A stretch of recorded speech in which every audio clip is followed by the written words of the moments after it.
Pyramid ஆன்மீக மன்ற இயக்கம் மற்றும் பிஎம்சி தமிழ் வழங்கும் பிரம்மஸ்ரீ பத்ரிஜியின் தெய்வீக வழிகாட்டுதலுடன் கரூர் தியான மகா யக்ஞம் வரும் செப்டம்பர் 6-7 தேதிகளில் நடைபெற உள்ளது. தியானம் நடைபெறும் இடம் சின்ன கொங்கு திருமண மண்டபம், கரூர். மேலும் விவரங்களுக்கு இங்கு கொடுக்கப்பட்டுள்ள எண்ணை தொடர்பு கொள்ளவும். அனுமதி இலவசம். அனைவரையும் அன்புடன் கரூர் தியான மகா யக்ஞத்திற்கு அழைக்கிறோம். ஒரே புக்கை திருப்பி திருப்பி படிக்கும்போது ஒவ்வொரு விதமான புரிதல்கள் நமக்கு கிடைக்கும்.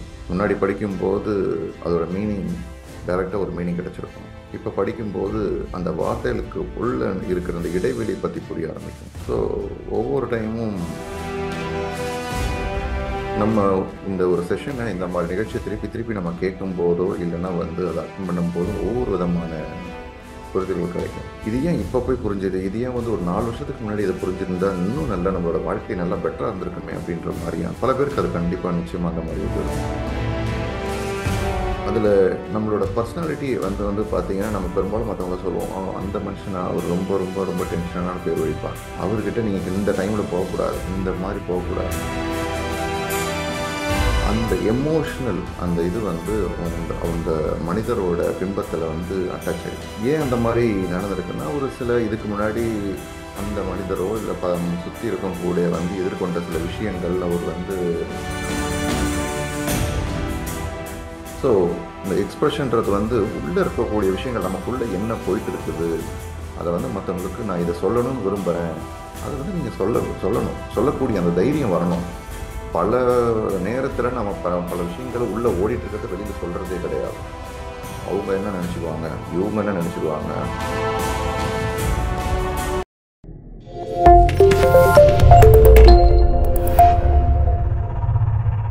எல்லோருக்கும் இனிய காலை வணக்கம். ஒரே புக்கை திருப்பி திருப்பி படிக்கும்போது ஒவ்வொரு விதமான புரிதல்கள் நமக்கு கிடைக்கும். முன்னாடி படிக்கும்போது அதோட மீனிங் டைரெக்டாக ஒரு மீனிங் கிடைச்சிருக்கும். இப்போ படிக்கும்போது அந்த வார்த்தைகளுக்கு உள்ள இருக்கிற அந்த இடைவெளி பற்றி புரிய ஆரம்பிக்கும். ஸோ ஒவ்வொரு டைமும் நான் படிச்சுட்டேனே, உதாரணத்துக்கு நானே யூ ஆர் த பிளஸிபோன்ற புக்கு முதல்ல படிக்க ஆரம்பித்த ஒரு புக். அந்த புக்கை படிக்க ஆரம்பித்தோடனே படித்தாச்சு, இந்த புக்கு படித்தாச்சு, அவ்வளோதான் அப்படின்னு எடுத்து வச்சுருக்கோம். ஆனால் திடீர்னு போய் டக்குன்னு நமக்கு அந்த ஒரு சிந்தனை வரும், ஓகே இதை போய் திருப்பி ரெஃபர் பண்ணுவோம், அதுக்கப்புறம் இந்த புக்கு படித்தாச்சு அவ்வளோதானே அப்படின்னு சொல்லிட்டு அதை எடுத்து வச்சிடலாம் அப்படின்ற மாதிரியும் ஒரு சிந்தனை வந்தது. திருப்பி அந்த புக்கை திருப்பி படிக்கும்போது தான் பார்க்குறேன், அப்புறம் வேறு விதமான ஒரு கண்ணோட்டம் நமக்கு கிடைக்கும், ஒரு பெர்ஸ்பெக்டிவ். ஸோ புக்கு படிக்கிறதுன்றது மட்டும் கிடையாது, நம்ம இந்த ஒரு செஷனை இந்த மாதிரி நிகழ்ச்சியை திருப்பி திருப்பி நம்ம கேட்கும் போதோ இல்லைன்னா அதை அட்டன் பண்ணும் போதும் ஒவ்வொரு விதமான புரிதல்கள் கிடைக்கும். இது ஏன் இப்போ போய் புரிஞ்சுது, இது ஏன் ஒரு 4 வருஷத்துக்கு முன்னாடி இதை புரிஞ்சிருந்தா இன்னும் நல்லா நம்மளோட வாழ்க்கை நல்லா பெட்டராக இருந்திருக்குமே அப்படின்ற மாதிரியான பல பேருக்கு அது கண்டிப்பாக நிச்சயமாக அந்த மாதிரி இது இருக்கும். இந்த மாதிரி கோல் செட்டிங், இந்த மாதிரி விஷுவலைசேஷன் நமக்கு கிட்டத்தட்ட காலேஜ்லேயே சொல்லியிருந்தாலும் நமக்கு இன்னும் நம்ம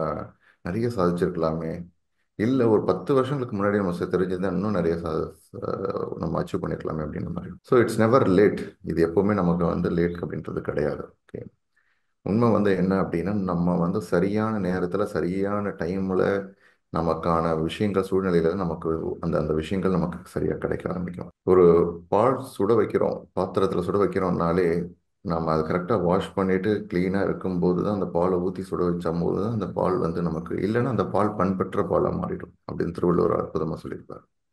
எந்த ஒரு விஷயமும் அந்தந்த டைமில் அது கரெக்டாக கிடைக்கும். ஸோ நம்ம ரெடியாக இருக்கும்போது அதை நம்ம கிரகிக்கக்கூடிய நமக்கு ஒரு நிலை நமக்கு கிடைக்கும். அதில் நம்மளோட பர்சனாலிட்டி பார்த்தீங்கன்னா நம்ம பெரும்பாலும் மற்றவங்க சொல்லுவோம், அந்த மனுஷனை அவர் ரொம்ப ரொம்ப ரொம்ப டென்ஷனான பேர் வைப்பா, அவர்கிட்ட நீங்கள் இந்த டைமில் போகக்கூடாது, இந்த மாதிரி போகக்கூடாது அப்படின்னு சொல்லிட்டு சொல்லுவாங்க, ஏதோ ஒரு வேலையோ இல்லை இதுவோ நம்ம பண்ணும்போது. அப்போ அந்த பர்சனாலிட்டியோட அவங்களுடைய அந்த டென்ஷனான பேர் வைப்பா அப்படின்னு சொல்லுவாங்கல்ல, அந்த எமோஷ்னல் அந்த இது அந்த மனிதரோட பிம்பத்தில் அட்டாச் ஆயிருக்கு. ஏன் அந்த மாதிரி நடந்திருக்குன்னா, ஒரு சில இதுக்கு முன்னாடி அந்த மனிதரோ இல்லை சுற்றி இருக்கும் கூட எதிர்கொண்ட சில விஷயங்கள், அவர் நடந்து கொண்ட விதங்கள், அதனால அந்த மாதிரியான ஒரு பிம்பம் அவரை பற்றி கிரியேட் ஆயிருக்கு, ஒரு பர்சனாலிட்டி. ஓ ரைட், எனக்கு இந்த இந்த மாதிரி எண்ணங்கள் இருக்குது, இந்த மாதிரி ஒரு ஒரு பொறாமை குணங்கள் உள்ள ஒரு எண்ணங்கள் இருக்குது, இல்லை இந்த மாதிரியான உணர்வுகள் இருக்குது எனக்குள்ள, இந்த மாதிரி பர்சனாலிட்டிலேருந்து நான் வெளியில் மாற்றிக்கணும் அப்படின்னும் போது எல்லாருக்குமே ஒரு தேவைகள். சரி, இதை எப்படி மாற்றிக்கிறது அப்படின்னா, நம்பர் 1, ஒரு விவேக் ஒரு படத்தில் காமெடியில் சொல்லுவார், எதாக இருந்தாலும் இந்த பக்கம் பேசுங்க, ஏன்னா இந்த காது கேட்காது எனக்கு அப்படின்னு. ஒரு ஒரு ஒரு நகைச்சுவை இருக்கிற மாதிரி இருக்கும், ஒரு அறிவார்ந்த ஒரு நகைச்சுவை. அது எப்படின்னா, எதுவுமே சரியில்லை, எதுவுமே இல்லை அப்படின்னும் போது அவங்க வந்து ஒவ்வொரு டைம் ஒரு முயற்சி பண்ணுவார். ஸோ அந்த மாதிரி நம்ம இந்த எல்லா விஷயத்துக்குமே ஒரே மருந்து அப்படின்னு பார்த்தீங்கன்னா தியானம் மட்டும்தான். ஸோ மெடிடேஷன் பண்ண பண்ண பண்ண பண்ண ஆட்டோமேட்டிக்காகவே வந்து உங்களுடைய முதல் இது வந்து பார்த்தீங்கன்னா நம்பர் ஒன் அவேர்னஸ் சொல்லக்கூடிய விழிப்புணர்வு வந்து வர ஆரம்பிக்கும். ஒரு விஷயத்தை தூரத்துலேருந்து பார்க்கும்போது எப்படி அந்த விஷயம் அந்த சூழ்நிலையை நம்ம வந்து கொஞ்சம் தள்ளி நின்று பார்க்கும்போது வந்து நம்ம எப்படி நடந்துக்கிறோம் அப்படின்றத வந்து நம்மளால ஈஸியாக பார்க்க முடியும். அந்த விஷயத்தோட ஒன்றிணைஞ்சும் போது அந்த வேஷம் போட்டுட்டு அந்த வேஷத்தாவே நம்ம அந்த வேஷத்திலே நம்ம மாறிடும் போது என்ன நடக்குதுன்றதை நம்ம சரியா பார்க்க முடியாது. நம்ம தள்ளி நின்று பார்க்கும்போது, ஓ, இந்த தான் இப்படி நடக்குதா, ஏன் அதை இப்படி பண்றாங்க, இப்படி செய்யலாமே, அதை அப்படி செய்யலாமே அப்படின்னு சில புது புது ஐடியாஸ் வரும். அப்ப நம்ம தள்ளி நின்று பார்க்கக்கூடிய அந்த பக்குவம் வரணும் அப்படின்னா நமக்கு மெடிடேஷன் கொண்டு வரும். இந்த மெடிடேஷன் வரும்போது வந்து ஆட்டோமேட்டிக்காவே நம்மளுடைய எமோஷனல் இன்டெலிஜென்ஸ் சொல்லக்கூடிய இந்த நம்மளுடைய உணர்ச்சிகளை கையாளக்கூடிய பக்குவம் வந்து வர ஆரம்பிக்கும். சில பேர் நம்மளுடைய தினசரி வாழ்க்கையில நீங்க பார்க்க முடியும். சில பேர் வந்து உங்க குடும்பத்திலேயோ உங்கள் நண்பர்களையோ வந்து வந்து பார்த்தீங்கன்னா ஒரு ரொம்ப கஷ்டமான ஒரு ஒரு ஒரு சூழ்நிலையா இருக்கும். அவங்க ரொம்ப சர்வசாதாரணமாக ஹேண்டில் பண்ணிட்டு போயிடுவாங்க. ஓ, இவ்வளோ தானே, சரி, ஓகே, பார்த்துக்கலாம். ஸோ ஒவ்வொரு இந்த மாதிரி நிதானமாக யோசிக்கக்கூடிய அந்த பக்குவம் வந்து வர ஆரம்பிக்கும். அதை அவங்க மட்டும் எப்படி நார்மலாக பண்ண முடியுது, பார்க்க முடியுது அந்த ஒரு விஷயத்த. நம்மளே நிறைய டைம் அவங்க கிட்ட இருந்து இன்ஸ்பிரேஷன் எடுத்துக்குவோம். நம்ம ஃப்ரெண்ட்ஸோ, நம்மளுடைய கணவரோ மனைவியோ, இல்லைன்னா வந்து ஈவன் மகன் மகள் இவங்க இல்லை சுற்றி இருக்கிறவங்க கிட்ட இருந்து அவ்வளோ சேலஞ்சான ஒரு சூழ்நிலையாக இருக்கும். ஒரு கோபம் படக்கூடிய ஒரு சூழ்நிலையாக இருக்கும். இல்லை ஒரு ஒரு டென்ஷனான இருக்கும். ஆனால் அதை வந்து பரவாயில்ல, அதை ஈஸியாக ஹேண்டில் பண்ணிட்டு போயிடுவாங்க. ரைட். அப்போ அந்த உணர்ச்சிகளை கையாளக்கூடிய ஒரு பக்குவம் நமக்கு வந்து வரணும். அந்த 5 விஷயங்கள் நமக்கு ஒருத்தவங்க உணர்ச்சிகளை கையாளக்கூடிய விஷயங்கள் வந்து என்னன்னா self expression, self awareness, self expression, empathy. So இந்த எக்ஸ்பிரஷன்றது வந்து உள்ள இருக்கக்கூடிய விஷயங்கள், நமக்குள்ள என்ன போயிட்டு இருக்குது, அதை வந்து மற்றவங்களுக்கு நான் இதை சொல்லணும்னு விரும்புகிறேன், அதை வந்து நீங்கள் சொல்லணும், சொல்லக்கூடிய அந்த தைரியம் வரணும். பல நேரத்தில் நம்ம பல விஷயங்களை உள்ள ஓடிட்டு இருக்கிறத வெளியில் சொல்றதே கிடையாது. அவங்க என்ன நினச்சிக்குவாங்க, இவங்க என்ன நினச்சிக்குவாங்க, அவங்க வந்து அவங்க வந்து ஒரு ஒரு குடும்பத்தில் பெரியவங்க, இல்லை அவங்க வந்து ரொம்ப க்ளோஸ்டு ரிலேட்டிவ்ஸ், நான் ஏதாவது சொன்னால் அவங்க ஏதாவது போயிட்டு ஏதாவது எடுத்துக்கிட்டுவாங்க, தப்பாக எடுத்துக்கிட்டோ, இப்படியே சொல்லி சொல்லி நமக்குள்ளே உள்ள போட்டு போட்டு போட்டு வச்சுட்டு எப்போ நம்ம வந்து தியானம் பண்ண பண்ண ஆரம்பிக்கும் போது என்னன்னா நாம பழைய அனுபவத்திலேருந்து டிஸ்கனெக்ட் ஆகிடுவோம். பழைய அனுபவத்திலேருந்து டிஸ்கனெக்ட் ஆகிடுவோம். இப்போ எனக்குள்ள என்ன ஓடிட்டு இருக்கு, நான் என்ன சொல்லணும், அதை வந்து வந்து ரொம்ப அழகாக நீங்கள் வந்து எக்ஸ்பிரஸ் பண்ண ஆரம்பிப்பீங்க. எனக்கு வந்து சில டைமில் வந்து ஆஹ், ஆஹ், சப்பாத்தி சாப்பிடணும்னு விருப்பம் இருக்குது. ஒரு சாப்பிட்ற விஷயத்துல கூட பல பேர் வந்து நிறைய பேர் சொல்ல மாட்டாங்க எனக்கு என்ன பிடிக்குது அப்படின்னுட்டு. ஓகே, அதனால எதாவது நினச்சிக்குவாங்களா? இல்லையே, நீங்கள் எப்பவுமே சப்பாத்தி சாப்பிடவே மாட்டீங்களே, இப்போதான். இல்லை, எனக்கு முன்னாடி சப்பாத்தி வந்து சாப்பிட மாட்டேன், நான் எனக்கு இப்போ வந்து இட்லி தான் சாப்பிட்டுட்டு இருந்தேன், எனக்கு என்னவோ பிடிக்குது, சாப்பிடணும்னு பிடிக்குது. அந்த ஒரு சின்ன விஷயத்துல இருந்தே ஒரு ஆரம்பிக்குது உங்களை நீங்க எப்படி உங்களுக்குள்ள இருக்கிறத வெளிப்படுத்துறது. ஓகே, எனக்கு இன்னைக்கு வந்து ஒரு ஒரு ஒரு இது கமிட்மெண்ட் கொடுத்துட்டீங்க, இன்னைக்கு போகணும், ஒரு சினிமாவுக்கு போகணுமோ இல்லை ஒருத்தர் மீட் பண்ணணும், ஏதோ ஒரு கமிட்மெண்ட் கொடுத்துட்டீங்க. அன்னைக்கு ஏதோ ஒரு இதுல வந்து முன்னாடி நீங்க சொல்லிட்டீங்க. ஆனா இருந்தாலும் உங்களுக்குள்ள வந்து ஒரு உங்களுடைய உங்களுடைய மனநிலையோ இல்லை உங்களுக்குள்ள ஏதோ ஒரு விஷயங்களோ அதனால வந்து அதை இன்னைக்கு மீட் பண்ண வேணாம், இல்லை அதை செய்ய வேணாம் அப்படின்னு உங்களுடைய உடலோ இதை சப்போர்ட் பண்ணலை அப்படின்னு வச்சுங்க. அப்போ அந்த கமிட்மெண்ட்டை வந்து ஐயோ நம்ம கொடுத்துட்டோமே, நம்ம என்ன பண்றது, போய் தான் ஆகணுமே, இல்லைன்னா அவர் தப்பா நினைச்சுக்குவாரே அப்படின்னு மற்றவங்க தப்பா நினைச்சுக்குவாங்களேன்றதுக்காகவே நம்மளை வருத்திட்டு அந்த விஷயங்களை நம்ம செய்வோம். இப்போ நம்ம என்ன பண்ணுவோம், தியானம் வந்ததுக்கு அப்புறம் இல்லை சார், நான் வந்து இன்னைக்கு எனக்கு கொஞ்சம் இது சரியில்லை, நான் நாளைக்கு மீட் பண்ணலாம் அப்படின்னு சொல்லிட்டு நம்ம பண்ண ஆரம்பிப்போம் அந்த விஷயங்களை. அப்ப என்ன நடக்குது, உங்களுக்குள்ள ஓடிட்டு இருக்கிற ஒரு விஷயங்களை உங்களோட உடலுக்கும் உங்களோட மனதுக்கும் நீங்க வந்து மதிப்பு கொடுக்குறீங்கன்னு அர்த்தம். முன்னாடி மற்றவங்களுக்கு மதிப்பு கொடுக்க ஆரம்பிச்சு மற்றவங்க ஏதாவது கொடுத்து மற்றவங்களுக்கு ஏதாவது பண்ண ஆரம்பிச்சு ஏதாவது நினைச்சுக்குவாங்களோ சொல்லி சொல்லி உங்களுக்கு நீங்க மதிப்பு கொடுக்காம உங்களை வந்து நீங்க வந்து வற்புறுத்தி அந்த ஒரு செயலை செய்வீங்க. இப்ப என்ன, உங்களுக்கு நீங்க வற்புறுத்திக்கிறீங்க. இப்ப உங்களை வந்து வற்புறுத்தி செய்யாம உங்களுக்கு மதிப்பு கொடுத்து அந்த விஷயத்த செய்யும் போது அதே சமயத்தில் அவருடைய நேரத்தையும் அவங்களுடைய இதையுமே நீங்க மதிப்பு கொடுக்குறீங்க. ஓகே சார், நம்ம உங்களுடைய இதை நான் நாளைக்கு மீட் பண்றேன், ஏன்னா இன்னைக்கு சரியான சூழ்நிலை இல்லை, அதனால நம்ம நாளைக்கு பேசலாம் இதை பத்தி. ஓகே, டன், முடிஞ்சிடுச்சு. ஸோ அவங்களோட டைமும் சேவ், உங்களையும் நீங்க மதிப்பு கொடுத்துக்கிறீங்க, முடிஞ்சிடுச்சு. தியானம் பண்ண பண்ண இது வர ஆரம்பிக்கும். செல்ஃப் அவேர்னஸ், எனக்குள்ள என்ன ஓடிட்டு இருக்குன்றது வந்து நமக்கு தெரியணும். அதுதான் ஃபர்ஸ்ட் ஸ்டேஜ். அதுக்கப்புறம் தான் எக்ஸ்பிரஷனே வர ஆரம்பிக்கும். தியானம் பண்ண பண்ண சின்ன சின்ன விஷயத்துலேருந்து ஒன்று ஆரம்பிக்கும். சின்ன சின்ன விஷயங்கள் தான் வந்து பெரிய விஷயங்களை நோக்கி போகக்கூடிய ஒரு பக்குவத்தையும் நம்மளுடைய மனநிலையும் உருவாக்கும். நம்ம எப்பவுமே வந்து ஏன்னா நீங்கள் லைஃப்லேயே வந்து பார்த்தீங்கன்னா இல்லை ஒரு நாள் எடுத்துக்கிட்டீங்க பார்த்தீங்கன்னா எத்தனை பெரிய விஷயங்கள் நடக்குது. சின்ன சின்ன விஷயங்கள் தான் உங்களோட நடக்கும். அந்த சின்ன சின்ன விஷயங்கள் தான் பெரிய விஷயங்களுக்கான அடித்தளம். பல டைம்ல வந்து நம்ம கரெக்டாக முடிவு எடுக்கணும், கரெக்டாக இருக்கணும், சரியா இருக்கணும் அப்படின்றதுனாலே அந்த முடிவு வந்து மற்றவங்க கிட்ட நம்ம விட்டுருவோம். அந்த முடிவு எடுக்கிறதுக்கு பயந்துட்டு நம்ம வந்து தப்பாயிடுமோ அப்படின்ற ஒரு இதில் தியானம் பண்ண பண்ண ஆரம்பிக்கும் போது நம்ம வந்து அந்த நம்ம முடிவெடுக்கிறதுனால வந்து தப்பா இருந்தாலும் இட்ஸ் ஓகே. நம்ம அதுல இருந்து கத்துக்குவோம்.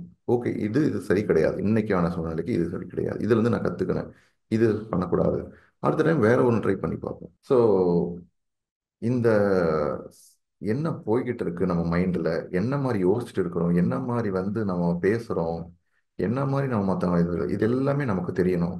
இந்த படத்துல வந்து பாத்தீங்கன்னா இந்த ஒரு ஒரு இதை எடுத்து ஒரு வந்து ஷேப் எடுத்து அவர் பார்க்கறாரு, ரைட்டுங்களா? அந்த மாதிரி எனக்குள்ள என்ன போயிட்டு இருக்குன்றது பார்க்கக்கூடிய அந்த விழிப்புணர்வு வர ஆரம்பிக்கணும். எனக்குள்ள என்ன இருக்கு, என்னென்ன விஷயங்கள் இருக்குது அப்படின்ட்டு ஆட்டோமேட்டிக்காவே வந்து அந்த அந்த விழிப்புணர்வு வரும்போது நம்ம ரியாக்ஷன் மோட்ல இருந்து ரெஸ்பான்ஸ் மோட், அதை நம்ம என்ன எப்படி அந்த விஷயத்தை வந்து நம்ம பேசணும், நிதானமா எப்படி அந்த விஷயத்தை கையாளக்கூடிய பக்குவம் வர ஆரம்பிக்கும். அடுத்தது வந்து செல்ஃப் எக்ஸ்பிரஷன். அதை வந்து நமக்குள்ள ஒரு ஒரு நம்மளோட நம்ம ஒரு ஞாயிற்றுக்கிழமையோ இல்லை சனிக்கிழமையோ ரிலாக்ஸாக உட்காந்துருப்போம். ரிலாக்ஸாக உட்காந்து ஒரு நமக்கு பிடிச்ச ஒரு பாட்டியோ இல்லை ஏதோ ஒரு விஷயத்தையோ இல்லை ஒன்றுமே இல்லாமல் சும்மா அப்படியே உட்காந்துட்டு இருப்போம், ஒரு சேரில் ரிலாக்ஸாக உட்காந்துருப்போம். அப்போ தான் வந்து உங்களோட ஃப்ரெண்டோ இல்லை யாரோ ஒரு ரிலேஷனோ யாரோ ஒருத்தவங்க வராங்க, உங்களுக்கு பிடிக்கலன்னு வச்சுங்க. ஸோ என்னடா இது, இந்த மனுஷன் ஏற்கனவே 2 டைம் வந்துட்டு நம்மளே ரிலாக்ஸாக உட்காந்துருக்கணும்னு நினைக்கிறேன், இப்போ போயிட்டு இவர் வந்து நம்மள வேற இது பண்ணுறாரு அப்படின்னா அப்போ உங்களுக்கு அப்போ என்ன நினைப்போம்? நம்மளை வந்து ஐயோ இவர் எதை நினச்சிக்குவாங்களோ, இவங்க எதோ போயிடுவாங்களோ அப்படின்னால இல்லை சார் வந்து அவங்க சொல்றதெல்லாம் கேட்டுட்டு இருப்போம். நமக்கு பிடிக்காது, உள்ள பிடிக்காது நமக்கு.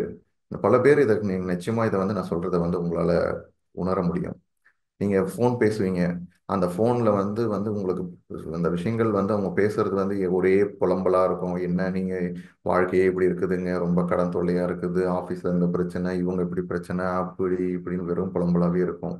ஒரு தியானம் பண்றவருக்கும் வந்து பண்ண ஆரம்பிக்கும் போது வந்து அதை ரெகக்னைஸ் பண்ணுவீங்க. ஓகே, அவங்க இந்த மாதிரி பண்ணிட்டு இருக்காங்க, இந்த மாதிரி வந்து இந்த மாதிரி புலம்புறாங்கன்றதையும் நீ மற்றவங்களும் புரிய ஆரம்பிக்கும். அப்ப நீங்க இந்த டைம்ல நீங்க உங்களுக்குள்ள பிடிக்காது, உங்களுக்குள்ள இது என்ன, இது ஏன் இது ரொம்ப புலம்பிட்டு இருக்கிறாங்க ஏன் அப்படின்னு சொல்லிட்டு நீங்க சொல்லுவீங்க. நீங்க அது மாதிரி புலம்பாதீங்க, தியானம் பண்ணுங்க சரியாயிடுவீங்க. ஆனா அதை கேட்டுக்கக்கூடிய நிலையிலேயோ இல்லை அந்த தன்மையிலேயோ இருக்க மாட்டாங்க. ஆனா அவங்க தொடர்ந்து அந்த இதுல இருப்பாங்க. அப்போ ஆட்டோமேட்டிக்கா ஏன் இவங்க இந்த மாதிரி பண்ணிட்டு இருக்காங்க அப்படின்றோம். அப்போ உங்களுக்கு வந்து ம், எதா நினைச்சுக்குவாங்களோ எதா போயிடுவாங்களோ அப்படின்னு சொல்லிட்டு அதை கேட்டுட்டோ இல்லை அதே அந்த சூழ்நிலையிலேயே வந்து நீங்க இருப்பீங்க. தியானம் பண்ண பண்ண ஆரம்பிக்கும் போது என்ன ஆகும்னா நீங்க வந்து ஓகே நான் அப்புறமா பேசுறேன், நான் உங்களுக்கு வேற என்ன சொல்லுங்க அப்படின்ற மாதிரி போயிடுவீங்க. நீங்க இல்லை நீங்க சொல்ல ஆரம்பிப்பீங்க, ஏன் புலம்பாதீங்க, அதை வந்து பொறுமையா எடுத்து சொல்லுவீங்க. கோபமான ஒரு இதை எடுத்து சொல்ல மாட்டீங்க. நீங்க கொஞ்சம் ரொம்ப புலம்பிட்டு இருக்கிறீங்க, நீங்க சரியான சூழ்நிலை இருக்குன்னு தெரியல, நான் அப்புறமா பேசுறேன் உங்ககிட்ட அப்படின்னீங்க.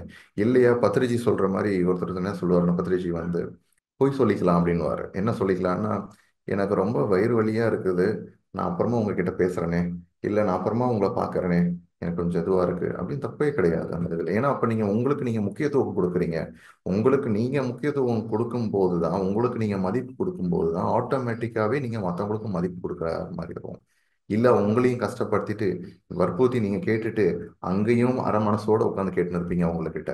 அது எதுக்கு? தேவையில்லை. பெட்டர் வந்து உங்களுடைய அவங்க பேசுறத வந்து உங்களோட முழு மனசோட உங்களுக்கு எல்லாம் கேட்க முடியுது, எந்த ஒரு ஜட்ஜ்மெண்ட் இல்லாம நீங்க ரிலாக்ஸா அவங்க பேசுறத கேட்டுட்டு அவங்களோட இது பண்ண முடியுதுன்னா நீங்க கேட்கலாம். இல்லை அப்படின்னும் போது ஓகே, நீங்க பெட்டர் வந்து உங்களோட இதை நீங்க பார்த்துக்கலாம்.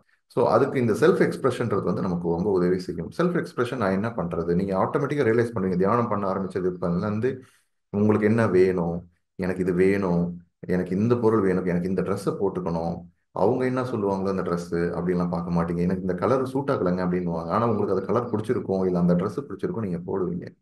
ஸோ எனக்கு இந்த சாப்பாடு சாப்பிடணும் பிடிச்சிருக்கும், போட்டு சாப்பிடுவீங்க. எனக்கு இப்படி சமையல் பண்ணணும்னு நினைப்பீங்க, அதை நீங்க செய்வீங்க.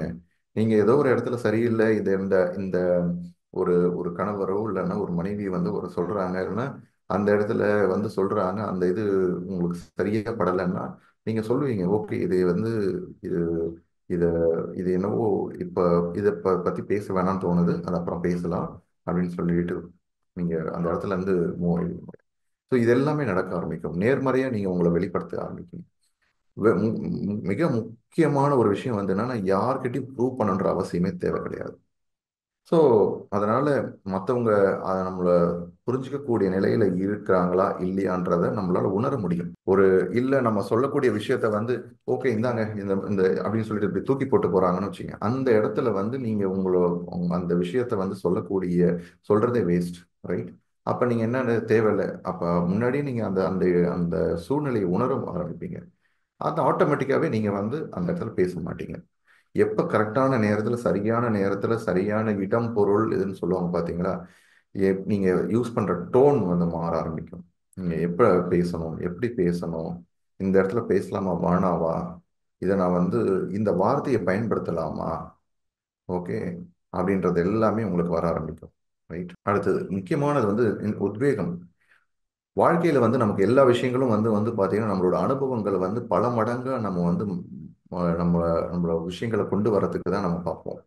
இப்ப ஒருத்தர் வந்து ஒரு வேலையை செய்யறாரு, ஓ நல்ல அற்புதமா செய்யறாரு, ரொம்ப சாமர்த்தியமா செஞ்சிருக்காரு அந்த வேலையை அப்படின்னு அவங்கள பார்த்து நம்ம வந்து ரொம்ப சந்தோஷப்படுறோம்.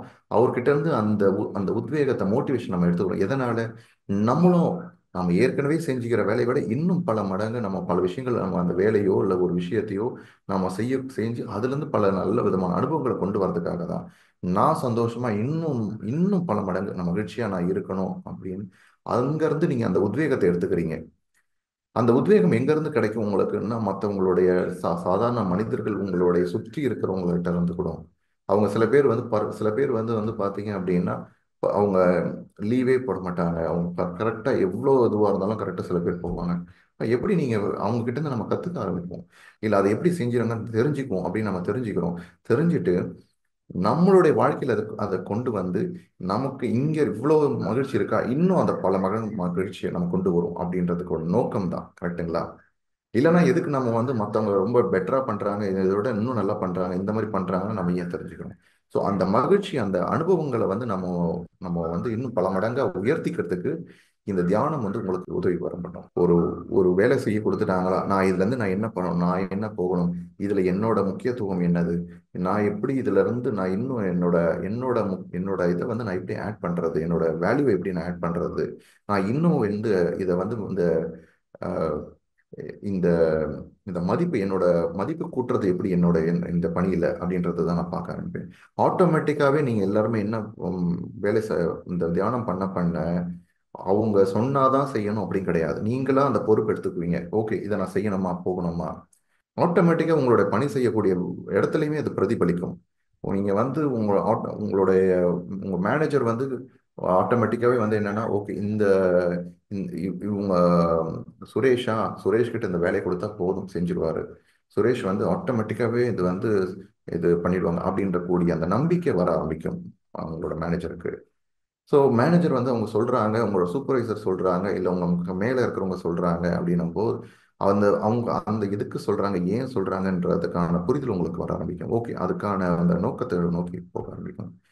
சில இடத்துல வந்து அந்த மேனேஜ்மெண்ட் வந்து வந்து பாத்தீங்கன்னா பேராசையும் இந்த கிரீட்னு சொல்லக்கூடிய அந்த இதனால வந்து அந்த இடம் வந்து ரொம்ப குறைஞ்ச நேரத்துல நிறைய லாபம் சம்பாதிக்கணும்னு சொல்லக்கூடிய ரொம்ப வந்து அந்த ஒரு பேராசை இருக்கிற அந்த மாதிரி எண்ணங்கள் இருக்கிற இடத்துல வந்து வந்து பாத்தீங்கன்னா அவங்களுடைய பாஸோ இதுவும் பாத்தீங்கன்னா வெறும் லாபம் மட்டும்தான் எனக்கு முக்கியம், இது இன்னும் இன்னும் முடிக்கலையா, இன்னும் செய்யலையா, இன்னும் அரை மணி நேரம் ஆச்சு, இன்னும் என்ன பண்ணிட்டு இருக்கிறீங்க, இவ்வளவுதான் பண்ணிட்டு இருக்கீங்க, இவ்வளவுதான் பண்ணீங்களா அப்படின்னு சொல்ற மாதிரி இருப்பாங்க. தியானம் பண்ண ஆட்டோமேட்டிக்காவே அந்த மனநிலையில இருந்து எப்படி போவாங்கன்னா, ஓகே இவ்வளவு பண்ணிருக்கீங்களா, ரொம்ப சந்தோஷம், ரொம்ப அற்புதம், பாராட்ட ஆரம்பிப்பீங்க மற்றவங்களை. அடுத்தது வந்து ஓகே எதனால இன்னும் நான் வந்து இன்க்ரீஸ் பண்ணணும், நான் என்ன பண்ணணும் அப்படின்னு சொல்லிட்டு யோசிப்பீங்க. நான் எப்படி உதவி செய்யணும், என்னுடைய பணியாளர்கள் என்னோட டீம் நான் எப்படி ஹேண்டில் பண்ணணும், நான் எப்படி வந்து அடுத்துட்டு கொண்டு போகணும் அப்படின்னு தான் யோசிக்க ஆரம்பிப்பீங்க. ஒரு கடனையே செஞ்சுட்டு இருப்பீங்க ஒரு வேலையை, ஐயோ இது செய்யணுமா, அதே திங்கக்கிழமையா அதே செவ்வாய்க்கிழமையா எப்போ இந்த சனிக்கிழமை ஞாயிற்றுக்கிழமை வரும்னு எதிர்பார்க்குறேன், ஃப்ரீயாக விடணும் அப்படின்னு யாராவது எதிர்பார்த்தீங்க அப்படின்னா கடனே அந்த உங்களோட வேலை செய்கிறீங்கன்னு அர்த்தம். எப்போ நீங்கள் கடனே தியானம் பண்ண பண்ண உங்களுக்கு நீங்கள் செய்கிற வேலையில் உங்களுக்கு ரொம்ப ஒரு ஒரு ஒரு பிடிக்க ஆரம்பிக்கும். ஓகே, நான் இந்த வேலையை செய்கிறனால பல பேருக்கு அந்த யூஸ்ஃபுல்லாக இருக்குது, பல பேருக்கு அது வந்து நன்மையை கொடுக்க வருது, அதனால இந்த வேலையை நான் பிடிச்சி நீங்கள் செய்ய ஆரம்பிப்பீங்க. இன்னும் அதை மெருகூட்ட ஆரம்பிப்பீங்க உங்களோட வேலையில்.